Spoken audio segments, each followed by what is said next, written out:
Pues muchísimas gracias, primero que nada, por la invitación para estar acá. Me presento, yo soy Juan Pablo de Botón.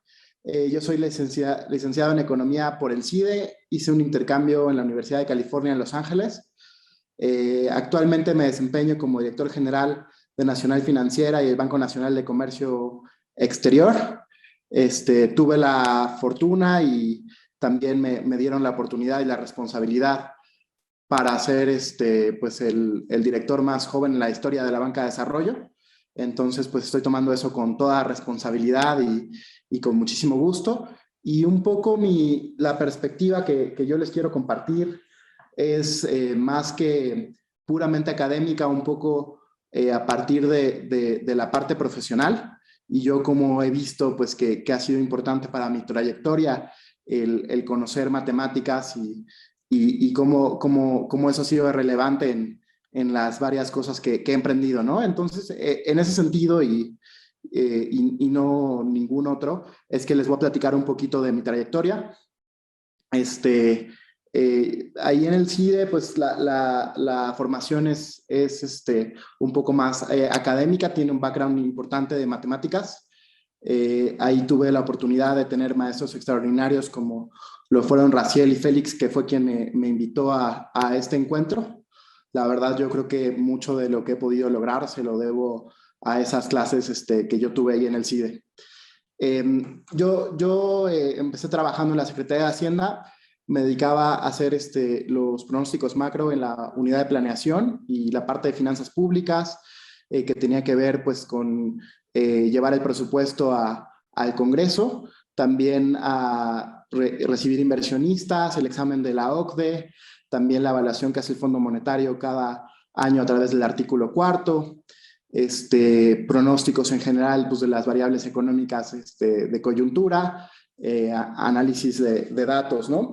Enseguida lo que hice fue participar en un proyecto de McKinsey Social Initiative, que es la parte social de McKinsey, respecto de organizar el voluntariado para un proyecto que se parece mucho a lo que hoy es Jóvenes Construyendo el Futuro, pero en su momento se llamaba Generation, que era darle capacitación a jóvenes para conseguir trabajo con los partners que tenía McKinsey. También estuve en el programa Talentum, que era gente de escasos recursos con habilidad matemática sobresaliente y era un programa de tutorías. La verdad es que yo diría que aprendí muchísimo de los chicos de preparatoria ahí y también fue algo relevante, ¿no? Y por supuesto ahí compartir el conocimiento matemático. Estuve en Citibanamex como vicepresidente asociado de banca corporativa, entonces era un approach transversal entre los productos del banco. También ahí pues mucho desarrollar el expertise en finanzas. Justo después siempre tuve mucho interés en la programación, entonces me metí en bootcamp de programación web y unos meses después estuve en una startup haciendo aplicaciones en el backend. Digamos que las aplicaciones tienen la parte que está más directa a lo que ve el usuario o el diseño de la página, y está la parte de la lógica y que se conecta con la base de datos. Entonces yo estaba más orientado a esta última parte. También la agencia donde estaba, la startup donde estaba, tenía cuentas de marketing digital, entonces esas tienen volúmenes de datos muy grandes a partir de los anuncios que se hacen en internet, ya sea en Google o en Facebook. Justo después de eso estaba yo pues bastante convencido de que me gustaba lo que estudié en cuanto a economía. De hecho, yo había reforzado un poco la parte de economía y de finanzas cuando me fui de intercambio a UCLA. Tomé clases que presuponían programación, pero hacía estadística y finanzas en el posgrado. Y bueno, yo la verdad me siento muy cómodo con lo que estudié, sin embargo me gustaba mucho la programación. Entonces decidí que me quería pues dedicar más hacia esa parte de ciencia de datos y de Big Data, que yo en su momento pues pensaba que eran lo mismo y claramente no lo son, ¿no? Y yo ahí pues digamos, ahora terminando, les quisiera explicar un poco de esos conceptos y de cómo pues la formación matemática fue muy relevante para mí en ese sentido. Entonces, bueno, estuve en la startup y la verdad ahí aprendí pues a moverme muy rápido en términos de la cultura y de que pues había un valor agregado mayor, no solamente de saber programar, sino de saber también estadística.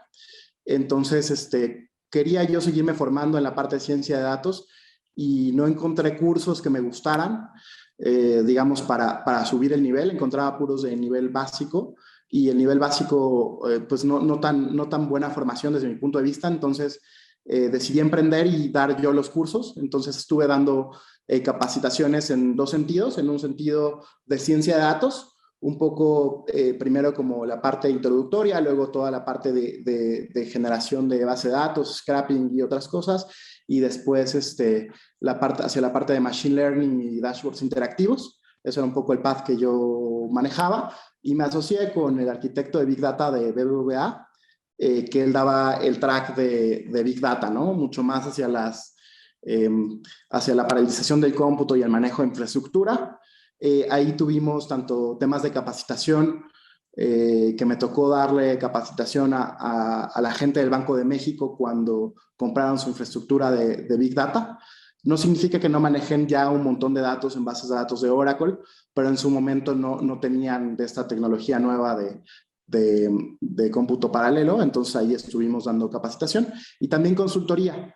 Un poco ahí es donde se empieza a mezclar la parte de ciencia de datos con lo financiero, y entonces yo trabajaba mucho, pues, por ejemplo, modelos de credit score para distinguir qué créditos pues sí se iban a pagar y cuáles no, y algunos otros proyectos que tuve por ahí en cuanto a optimización de cuestiones de campañas hacia publicidad digital, también hacia pues algunos estudios hacia, por ejemplo, la parte de hoteles, de hospitales, también requieren mucha cuestión de análisis de datos, etcétera. Y finalmente digamos, por esos conocimientos me buscaron cuando hubo el cambio de gobierno y me propusieron ser el equivalente al CIO, que es, digamos, la persona encargada de tecnología del SAT. El SAT es una de las áreas de tecnología más grandes es la más grande del gobierno federal. Yo creo que es la más grande de México probablemente, y una de las 3 o 5 más grandes de Latinoamérica. Entonces, bueno, fue un reto bien importante llevar esa parte. Aprendí muchos temas, reforcé, digamos, la parte que ya conocía de ciencia de datos y de Big Data con ciberseguridad y algunas cuestiones hacia redes. Fue muy interesante porque pues, ahí pudimos aplicar muchas de las cosas que a mí me interesaban, y que igual pues en un ratito más que hablemos como de las aplicaciones que puede tener todo esto, pues me gustaría compartirles.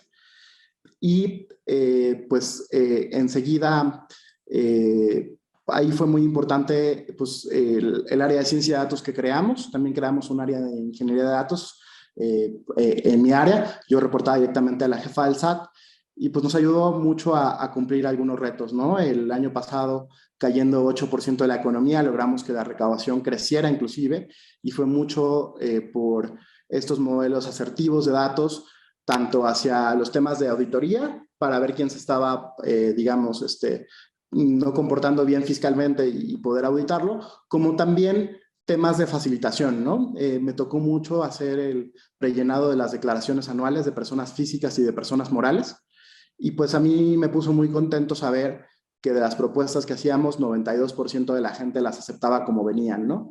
Entonces, yo creo que eso pues trae mucho bienestar y también ayuda pues a distinguir simples errores de quien efectivamente estaba planeando fiscalmente, ¿no? Y poder hacer una mejor discriminación. Entonces, pues tuve esa oportunidad en el SAT y pues recientemente este año fui nombrado aquí bajo estas dos instituciones, que son Nacional Financiera y Bancomext.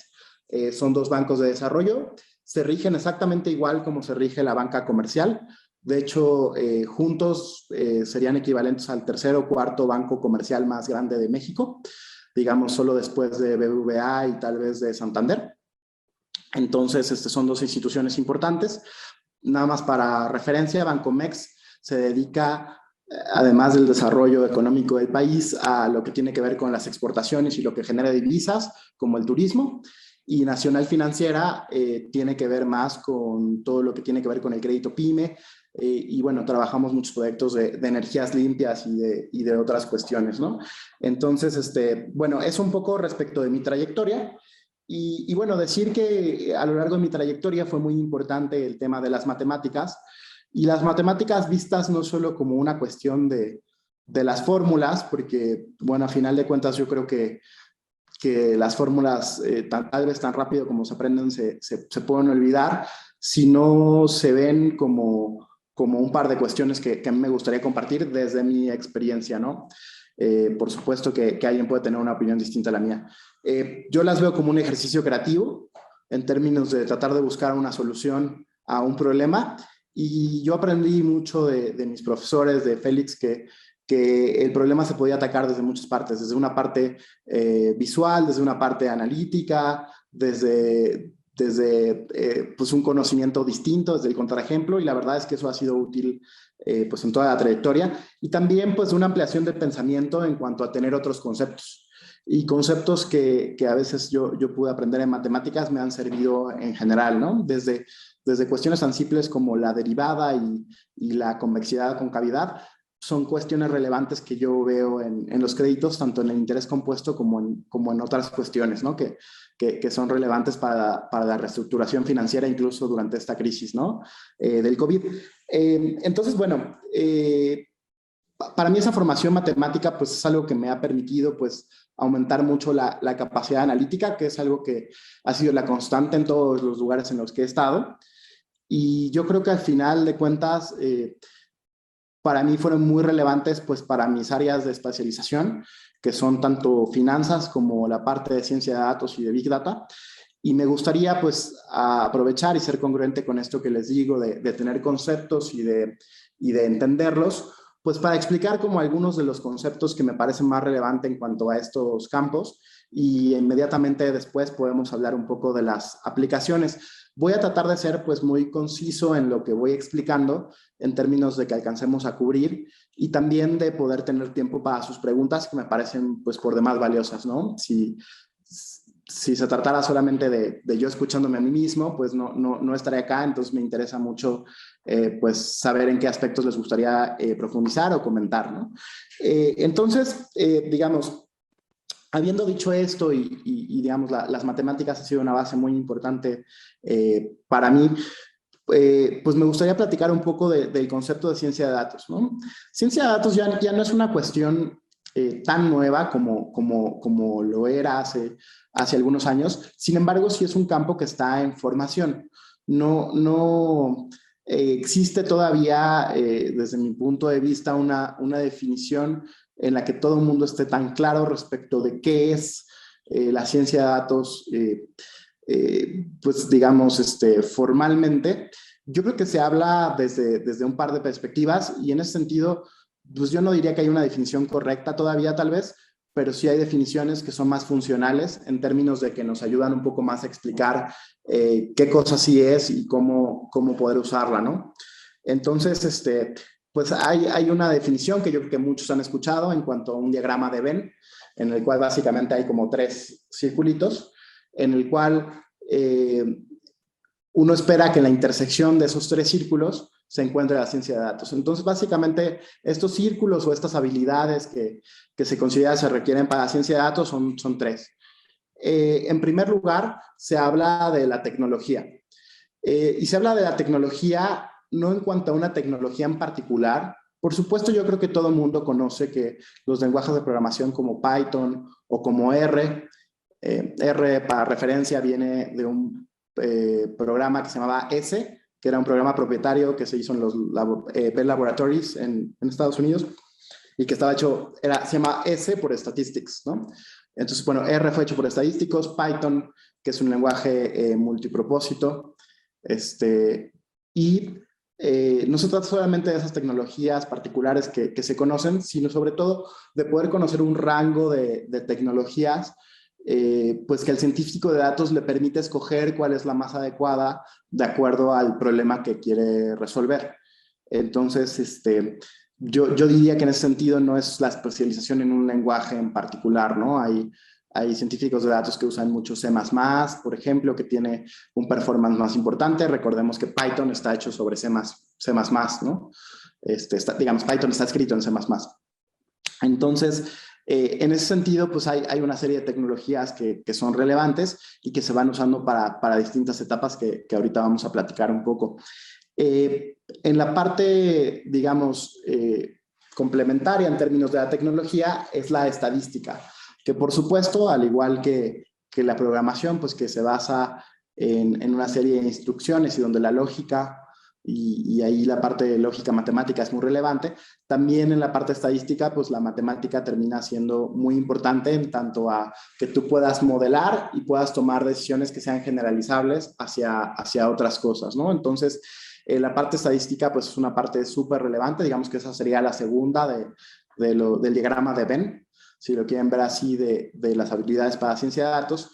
Y la tercera sería el conocimiento de dominio. Y eso se refiere un poco a el quehacer del científico de datos. Digamos, la ciencia de datos no es una ciencia del todo pura, si lo quieres ver así, sino que trata de resolver un problema en general o una pregunta, ¿no? Entonces, esa pregunta pues se refiere a una esfera de conocimiento y es muy importante pues conocer esa esfera de conocimiento en cuanto a que la pregunta pues se va a tratar de responder con datos cuantitativos.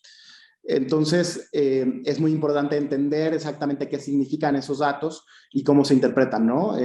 Si uno estuviera hablando, pues, de reacciones químicas, pues igual, cómo interpretas cierta temperatura o cierta variación, o, por ejemplo, en aduanas, que me tocó estar en el SAT, a los contenedores, por ejemplo, de medicamento molido, se les daba una pistola fácil y dependiendo de cómo estaban las cadenas de carbono, podía saber qué tipo de elemento era sin tener que mandarlo al laboratorio, ¿no? Entonces, ese tipo de conocimiento de dominio, en este caso que yo les platico de aduanas químico, pero pues hay otros, por ejemplo, yo aquí lo aplico mucho hacia finanzas, pues termina siendo también muy importante. Muchas veces también lo que sucede es que no todo, el científico de datos debe conocer en profundidad estas tres partes, pero hay veces que incluso para complementar los equipos se suelen hacer equipos multidisciplinarios, es algo regular. Entonces ya hablamos, digamos, en cuanto a habilidades, cuáles son las habilidades pues regulares que se esperan de un científico de datos en cuanto a tecnología, en cuanto a estadística y en cuanto a conocimiento de dominio, el dominio particular sobre el cual va la pregunta. Y digamos que esta es una de las definiciones o de las maneras de pensarlo conceptualmente que le sirven a la gente para, bueno, para saber si ellos son o no científicos de datos, ¿no? Una segunda que a mí me gusta en términos de entenderlo, digamos, de una forma distinta, es pensar que la ciencia de datos es útil y la automatización y el poder de cómputo que te da la parte de programación o la parte tecnológica, pues es muy útil sobre todo en los problemas o en las preguntas que tienen un patrón que cambia en el tiempo, ¿no? Porque esta parte de automatización de un análisis te permite ver, en vez de un análisis, digamos, regular, que te lleva a una presentación de PowerPoint o a un documento fijo, a datos que muestran patrones dinámicos, ¿no? Y eso pues suele ser muy útil no solo en temas de ingeniería, sino también de ciencias sociales. Y las ciencias sociales pienso que es muy relevante porque como tiene que ver con el comportamiento humano suele cambiar con el tiempo y con las circunstancias. Y en ese sentido, pues no deja de ser algo muy relevante para el ámbito financiero inclusive, porque pues las finanzas, si ustedes lo piensan, es una ciencia empírica. En general, eh, mucho de lo que se conoce en finanzas, más allá de los momentos estadísticos, es a través de estudiar la historia de la bolsa y estudiar la historia de la evaluación de activos en general, los bonos, otro tipo de fondos de inversión, la parte inmobiliaria, etcétera, y entender y tratar de dilucidar por qué suceden ciertas cosas. Entonces, sin duda son problemas de ciencia de datos relevante y problemas pues, que se miden y que tienen un impacto cuantitativo, ¿no? En cuanto a la ganancia o pérdida en una mesa de dinero, como lo tenemos acá en estas dos instituciones, ¿no? Nacional Financiera tiene la mesa de dinero más importante en México y Bancomex es un actor súper relevante en cuestiones de tipo de cambio. Entonces, sin duda esa parte ayuda mucho. Y bueno, en cuanto a descomponer un poco la parte de ciencia de datos, está la parte de datos en cuanto a que las respuestas a estas preguntas que comentamos son cuantitativas, y está la parte de ciencia, y a veces como que la gente no entiende muy bien por qué es, ¿no? Y yo a veces pues trato de explicar que tiene que ver con seguir un método científico, ¿no? Entonces, básicamente, de la manera usual en la que tú puedes ver un pipeline o una manera de ver un flujo de trabajo de la parte de ciencia de datos, tiene que ver con una pregunta que te haces. Tú, a partir de esa pregunta, decides qué fuentes de datos son las que te van a ayudar a contestar esa pregunta. Haces, digamos, ya una vez conectadas, un análisis exploratorio como un tercer paso. Ahí puedes hacer un análisis tanto estadístico como visual.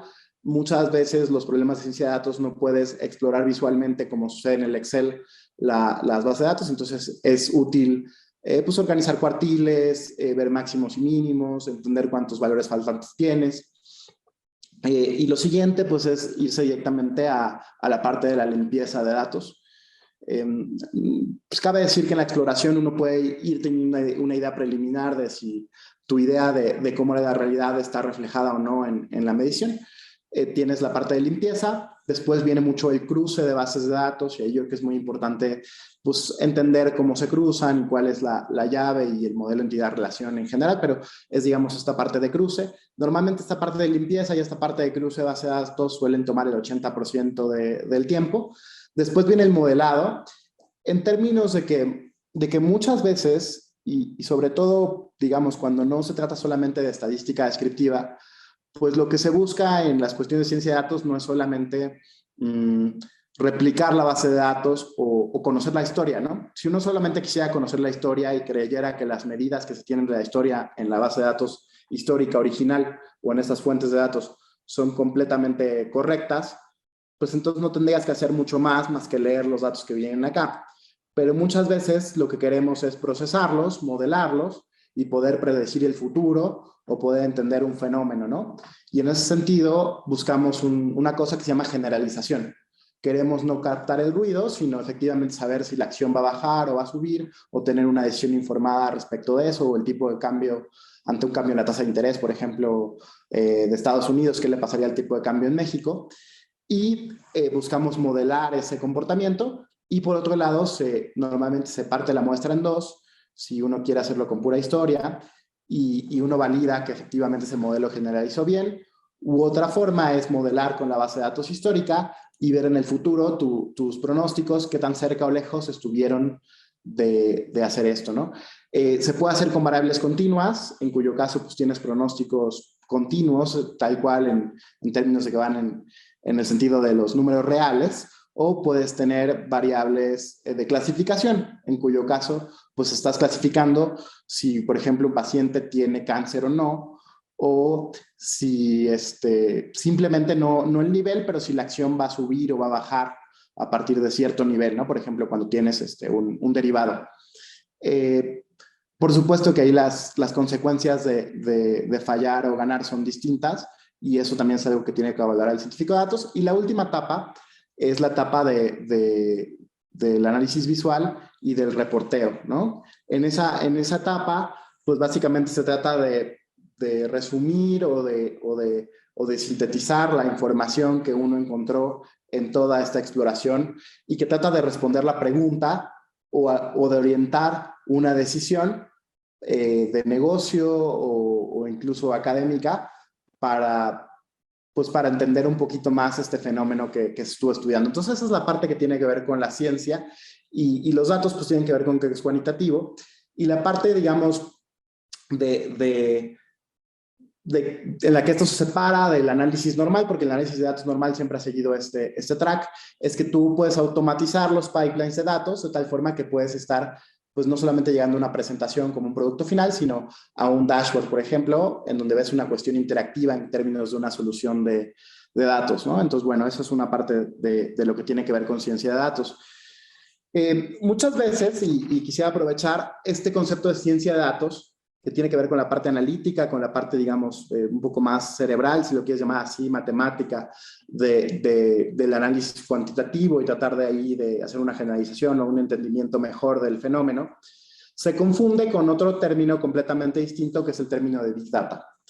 Big Data, quisiera yo compartirles, muchas veces se confunde con tener muchos datos, pero tener muchos datos no es Big Data. Big Data en términos tecnológicos, pues proviene, digamos, si uno quisiera buscarle un momento de nacimiento, digamos, moderno, de la creación de Hadoop como una tecnología que permitía el procesamiento paralelo de información.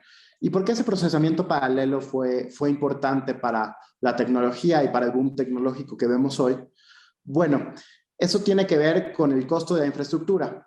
Cuando yo tengo una máquina que tiene 32 gigas de RAM, ustedes pueden verificar en Amazon que si ustedes tratan de comprar una máquina con 64 gigas de RAM, el precio no crece linealmente, el precio crece exponencialmente.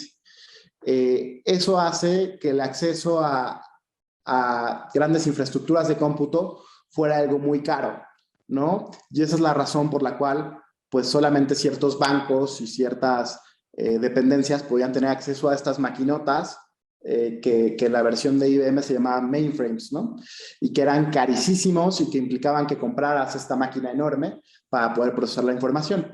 Lo que permite la parte de Big Data es tener una computadora maestra y tener ciertas computadoras que se llaman esclavas, de tal forma que la computadora maestra manda los problemas de cómputo a las computadoras esclavas que tienen, digamos, replicada una parte de la base de datos. Y entonces, por ejemplo, si esta computadora maestra quiere sacar el promedio en 5 números, de 5 fragmentos de la base de datos, puede paralelizar y se puede hacer, digamos, la operación del promedio y quizá luego ponderar por las observaciones, ya con los resultados parciales que regresan a la computadora maestra. Básicamente, la idea es, tú mapeas una operación, esa se hace en muchas computadoras y esa a su vez tiene un periodo que se llama reduce, en donde regresa un resultado parcial que se puede hacer, ¿no? Y para eso hay distintos algoritmos. Por supuesto, sacar un promedio pues ponderado es mucho más sencillo en el cómputo paralelo que ordenar, ¿no? Por ejemplo, una base de datos cuando tienes en distintas computadoras. ¿Y esto para qué? La conclusión es que eso lo que te permite es que el costo ya no crezca exponencial, como habíamos hablado, cuando aumentas mucho la capacidad de cómputo, sino de una manera pues cercana a lineal, ¿no? Porque pues dos computadoras van a tener de la misma capacidad, van a tener más o menos el mismo precio y vas a tener dos computadoras de 32 gigas en vez de comprar una de 64, por decir algo, o 4 de 32 gigas en vez de tener una de 128, ¿no? Entonces, yo creo que ese es, digamos, el cambio tecnológico más importante. Y ya había bases de datos que permitían eso. Entonces, Big Data lo que te permite es tener músculo tecnológico sin incurrir en un costo extremadamente alto. En ese sentido, pues a mí me gusta pensar en Big Data en términos de 4 Vs. Y 4 Vs en términos de volumen. Sí, por supuesto, los problemas de Big Data, y yo normalmente para hacer una analogía que fuera fácil, pienso en cuestiones que ya no se permitan en la computadora local, pues sí son relevantes, pero también, por ejemplo, en términos de la velocidad, ¿no? En términos de poder procesar rápido, también necesitas poder de cómputo. La variedad, la cuestión semiestructurada, como los XMLs, pues también suelen requerir bastante cuestión de cómputo. Y la parte de la veracidad, solamente en términos pues, de ver que esas cuestiones sean correctas. Yo siempre me emociono platicando mucho de estos temas. Creo que sería bueno pues cortar un poco aquí, aunque todavía hay varias cosas que platicar, como para conocer sus preguntas y poder interactuar con ustedes.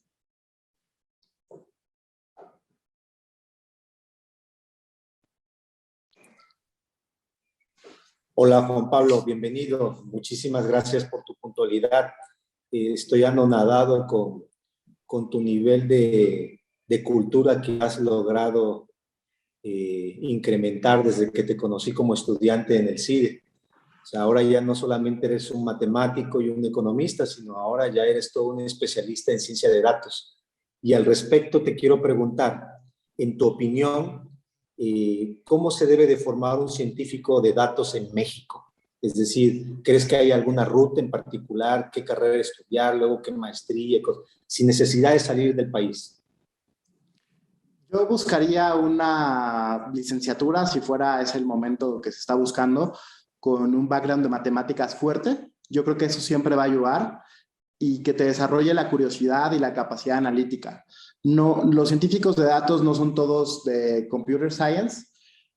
Sin duda los hay más de esos porque se sienten más cómodos con la tecnología, pero yo creo que pueden venir de backgrounds de economía. Conozco químicos muy buenos, físicos muy buenos que hacen un muy buen trabajo acá, incluso politólogos e historiadores del arte que le meten muchísimo después a las matemáticas y que pueden hacer eso, ¿no? Entonces yo creo que es buscar idealmente una licenciatura con un background matemático importante y que te despierte la curiosidad analítica. La siguiente pregunta es, hasta el momento, ¿cuál ha sido el desafío más grande al que has tenido que atender? Bueno, yo creo que hay muchos, pero yo creo que una de las cuestiones más importantes es cuando trabajas con equipos de científicos de datos y la parte de Big Data, pues normalmente es gente muy capaz, pero yo creo que lo que es muy importante es pues que esa gente creativa y capaz pueda armonizarse en un equipo y las mejores soluciones vienen de discutir los problemas y de tener honestidad intelectual respecto de lo que uno sabe y lo que uno no sabe y tener esta hambre por el conocimiento continuo. Entonces yo te diría que armonizar esos equipos con gente súper capaz pero que estén al mismo tiempo dispuestos a compartir y que el espacio sea agradable, es de los retos más importantes en cuanto a la parte profesional. Gracias. Juan Pablo, ¿qué parte de la matemática es la más importante en tu labor actualmente? Pues digo, yo creo que mucho tiene que ver hacia algunos conceptos de matemáticas financieras y yo te diría que el cálculo es de lo más importante. Si bien no es que yo resuelva integrales normalmente cuando hago esto, muchas veces son los conceptos del cálculo los que me ayudan a poder dilucidar si, por ejemplo, un proyecto que estamos financiando se va a ahogar en deuda, entonces tenemos que reestructurar o se le tiene que meter más capital, tiene que ver mucho con las cuestiones de la derivada y de cuestiones de funciones exponenciales. Muchas gracias. Oye, ¿qué opinas acerca de que los nuevos estudiantes, las nuevas generaciones, deben de tener ya una enseñanza en el tema de la programación? Es decir, sería bueno que ya desde la primaria estuvieran tomando cursos de programación, así como se toman cursos de inglés y se toman cursos de matemáticas, o es más adelante. En tu opinión, dada tu experiencia.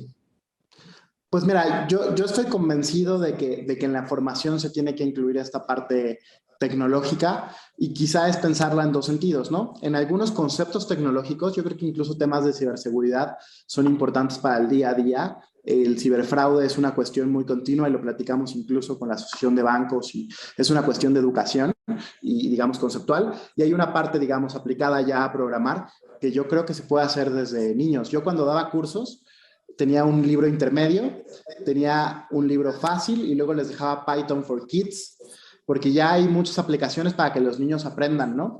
Entonces yo la verdad creo que mientras antes mejor en términos de ir redesarrollando esa lógica y ese sentido, y yo creo que el sentido de vida va a tener que ver con cómo uno interactúa con la tecnología, cuál es filosóficamente tu postura ante la tecnología, si es una postura utópica o distópica o cómo es que tú vas a sentirte, ¿no? Al respecto. Por última, ¿qué te ha dejado el CIDE después de todos estos años? Bueno, la verdad es que yo estoy súper agradecido, yo quiero muchísimo a la institución. Creo que no es solamente al edificio, sino sobre todo a las personas que yo conocí ahí. Yo creo que uno quiere mucho, incluso a sus amigos de la primaria y secundaria, porque creciste mucho. Y yo quiero mucho a la gente del CIDE porque yo crecí mucho ahí. Entonces, a mí emocionalmente es un espacio que siempre me emociona regresar y volver a ver a las personas que quise y que me hicieron crecer, incluso pues con dolores de cabeza y pasándola mal o lo que sea, pero fue para mi crecimiento. Y también yo creo que pues un montón de herramientas para que con mucho trabajo poderlas ir sacando, y que ahora me gusta mucho compartir, y la parte docente es algo que disfruto mucho. Lo recuerdo muy bien, se te notaba mucho el interés por ser docente. Y mira, ahora no solamente eso, sino lo llevas a la práctica y estás haciendo un excelente trabajo. A nombre de los profesores en el CIDE, estamos muy, muy orgullosos por ti.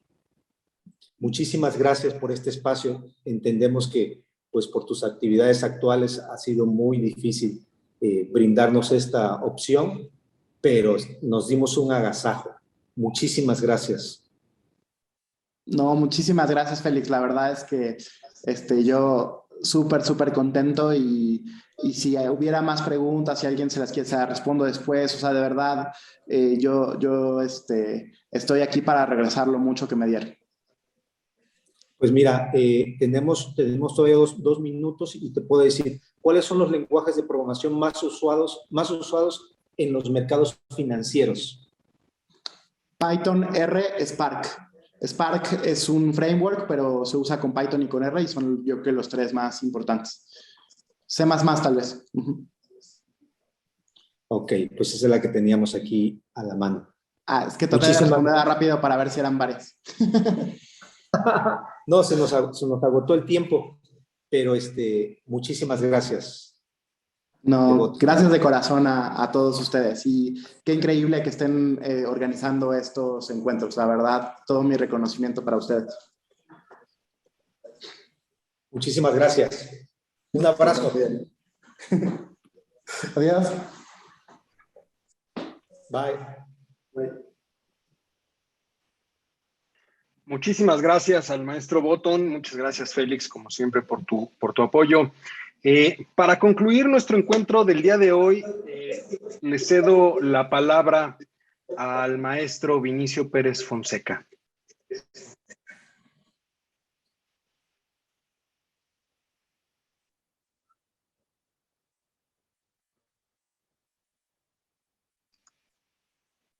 Perdón, Vini, está en mute.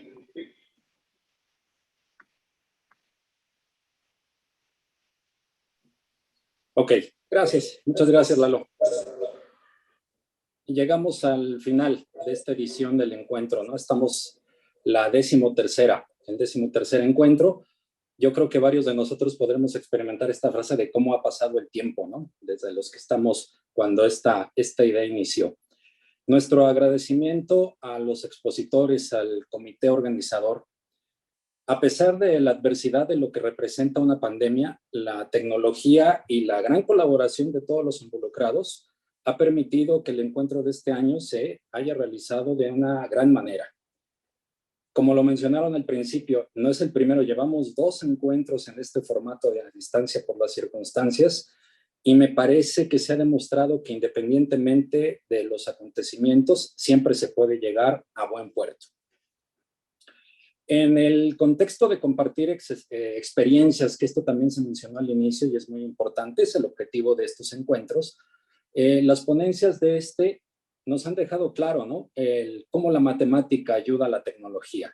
Pasamos por la probabilidad, los mapeos para los algoritmos de recomendación, la importancia de la calidad de los datos en los algoritmos de justicia, las curvas elípticas, los procesos de encriptación, los números primos grandes para el blockchain.